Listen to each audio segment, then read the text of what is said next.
So my name is Randy Kemp, and I'm Choctaw, Muscogee Creek in Uchee. And one of the things I need to tell you is that I'm self-taught as a flute player. So I don't know how to read or write the music. I play by ear most of the time, and I got a variety of different flutes, and we'll talk about that later in the session. So what I'm here to do is kind of share some stories with you, but combine some flute playing with them as well. Because the way I learned to play the flute was to sort of think about the experience that I had and then try to put music to it. So that helped me quite a bit when I didn't know how to write or read the music. So I had to figure out a way how to remember the songs. So let me just tell you the story first, and then we'll go from there. So my family's originally from here, from Oklahoma, but we were moved out to California as a part of a relocation educational movement that we were a part of, at least my parents were, and then I grew up in California as well. But most of my time I wanted to be back here in Oklahoma, near my community and my relatives and my cousins and aunts and uncles, and especially my grandma. And I remember when I was a small warrior, about so big here, we would spend time with my grandmother, but we lived in Sapulpa, if you know the region, Sapulpa, and then down to McAllister or Eufaula area. So we'd drive all day and here and there, stop along the way, and we'd get to her house probably about nighttime. And so we'd get there, and there was 7 of us, or 7 kids of us, and we'd all find a place in the house to go to sleep a little bit. We'd just sit in the chair or the bed, or we'd get blankets, and Grandma would give us blankets and stuff, and we just feel really, really welcome at home. And then my parents would stay up and talk to my grandparents later. So the next morning, though, I was awakened by some shuffling, some noise, some pans moving around, creaking on the wooden floor, and I got up and I go, looking down the hall to see who was up, and it was my grandmother in the kitchen. And she was in there, and I go, "Grandma, what are you doing?" She goes, "Well, I'm gonna make some breakfast for y'all." And I was a little warrior there, and I go, what can I do to help?" And she goes, "Well, you can go get some eggs for us. We need some eggs for breakfast." And I go, "Okay, I can do that." And she said, "Well, you go down this trail, and there's a chicken house out there, and just get the eggs and bring them back." And I said, "Okay, I can do that." And she says, "Well, there's a wire basket on the porch. Take that and put the eggs in that, and then come on back." So I went out to the porch, and there was the wire basket, and she followed me out there. And I was just about to tear off down the trail, and she goes, "Wait, before you go down there, just remember, do not wake up the chickens." And I was thinking, chickens, how do you not wake up the chickens? I was thinking, they sleep on their sides, or on their feet straight up, or they sleep when they're standing up. I don't know. My little warrior brain was just thinking all kinds of things. And I thought, okay, I won't wake up the chickens. So there we go. I got the wire basket in my hand, and I started following this trail. And there was a nice little trail between the trees and all the way down the side of the hill. And sure enough, there was a little building out there, a little shack, and I opened up the door and I went inside, and it was dark in there. It was really dark, but I knew I was in the right place because of the aroma. The chicken aroma was big. So I set the wire basket down, and I decided to start getting the eggs. And these are some really nice eggs, the medium-sized eggs that you get at Safeway for like $18, a dozen. Really big ones, and we had them right there. So I started collecting these eggs, all these eggs on the lower part, and on the second shelf I got them, and I really thought to myself, I'm really, really hungry. I really want a big omelet. I don't know where I got the word omelet, but I was thinking about it, and I said, okay, I'm gonna grab another egg. And I reached up to the very top, and I was on my tippy toes up there, and I was looking around, and I found an egg. I got the egg. The egg was in my hand, and then I was going to pull it down, and I bumped the chicken. rock, rock, rock, rock, rock, and like 15 of these chickens went off all at once. Rock, rock. Oh my God, it was like the worst car alarm I've ever heard. It was like, ah, and I just got the egg and I grabbed the wire basket and I ran in place and I dropped a few eggs. All I remember, we had scrambled eggs that morning. So what this is about, this is a story that I remember being there at my grandma's place. My grandma was self-sufficient. She practiced food sovereignty. This was all after what she was taught, and she was already doing. She was green before it was green. She had a garden. She had her chickens. She had cows, had horses, and she was self-sufficient in that case. So she rarely wanted to go inside the town. So when I got older and I started learning the flute, I thought, well, I really want to remember this memory of that. So I want to learn the chicken song. Yeah. So I decided to make up a chicken song for that reason. So if you can kind of remember the little warrior going down the trail and getting to the chicken house and waking up the chickens, this is what that song is about. But it's also about the memory of that time. So here we go. We're going to try this. This is a little fast, so if you guys know the chicken dance, go ahead. I don't want to stop you. You can, stand right up and join in. But here it goes, the chicken song.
Chicken song.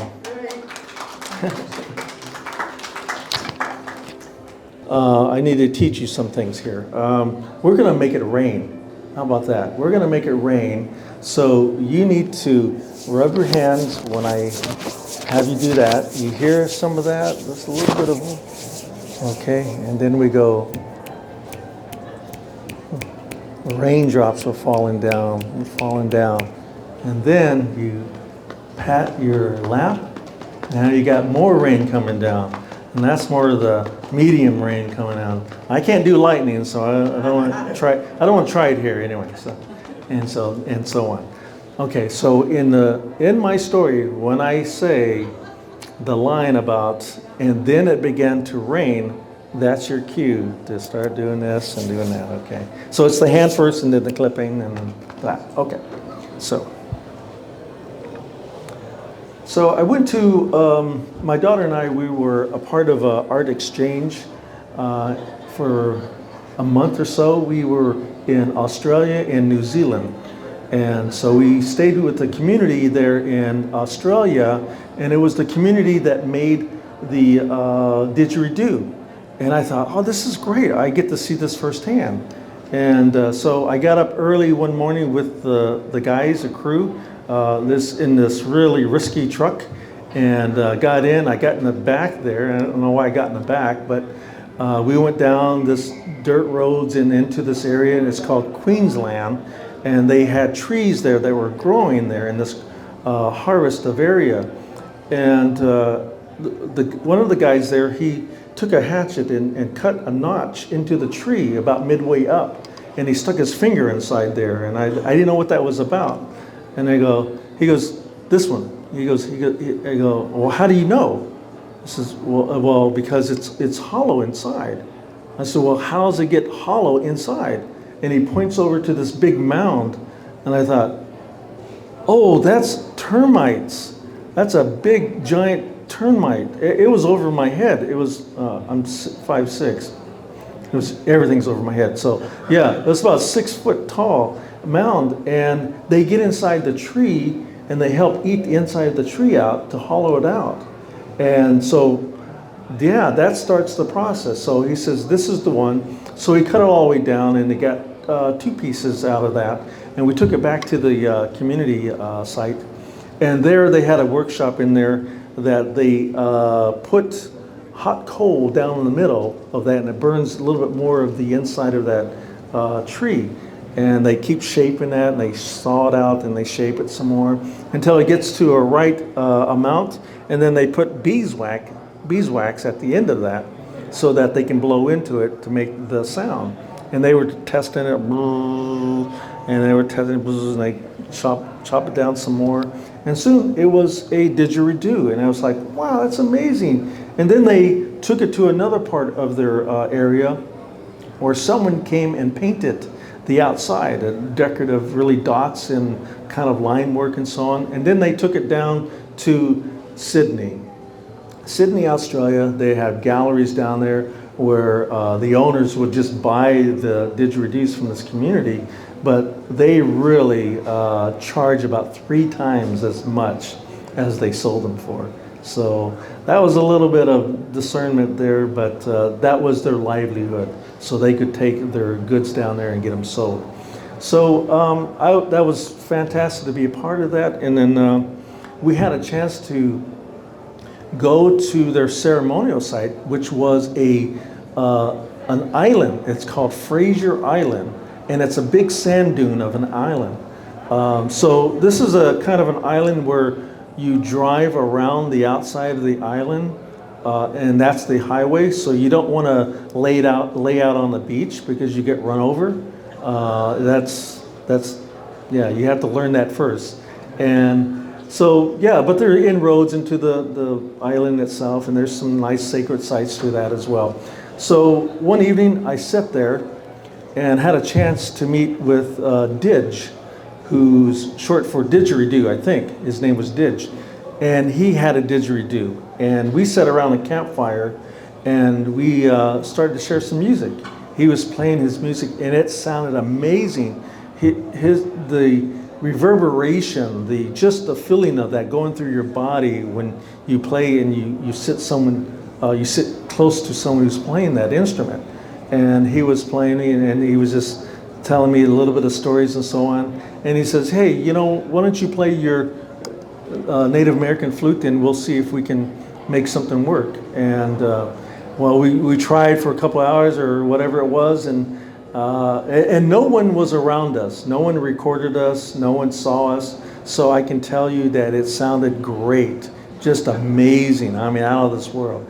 And so we decided to go, let's go get something to drink and talk about, music arrangements, stuff like that. So we walked a little ways from the site and to this cafe. And this cafe was a small little building, and in the back was a big open area.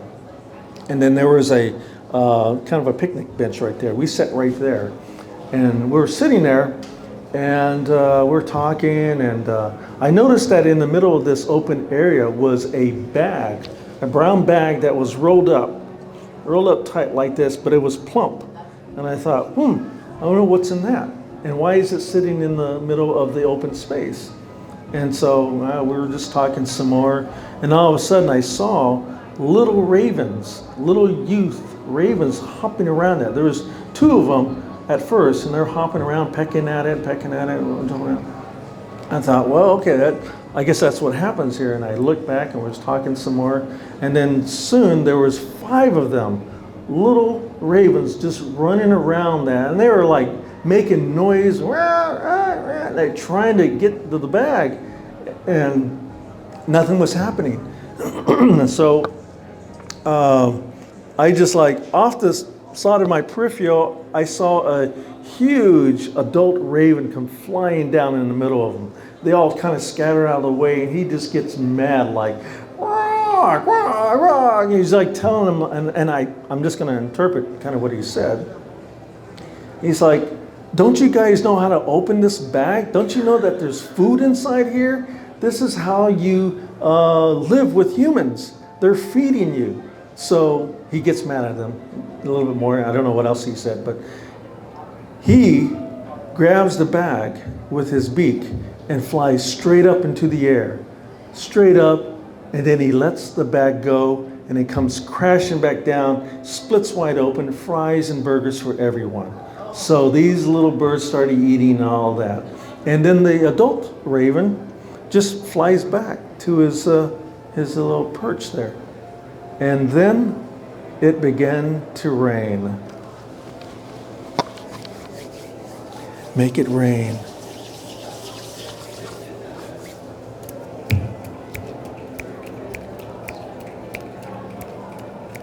Yes. Yes, thank you.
Thank you very much.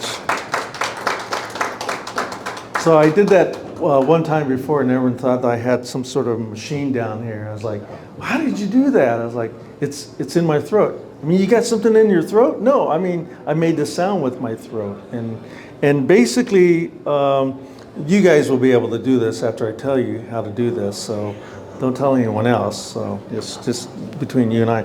So what it is, it's actually kind of making a noise, just like we do with, like the didgeridoo is played. It's all done with their voice or their throat. So anything that you have that is a cylinder, it can still make that kind of noise. So it doesn't have to be a flute, or it doesn't have to be a didgeridoo. It's, you know, as kids, we probably did this already. We probably made these instruments before and just talking into things and doing this. So that's what I'm doing. I'm using my throat, but it vibrates inside my flute. So I have kind of a mechanical, maybe noise, I'm not quite sure how to describe that noise, instrument in the flute. So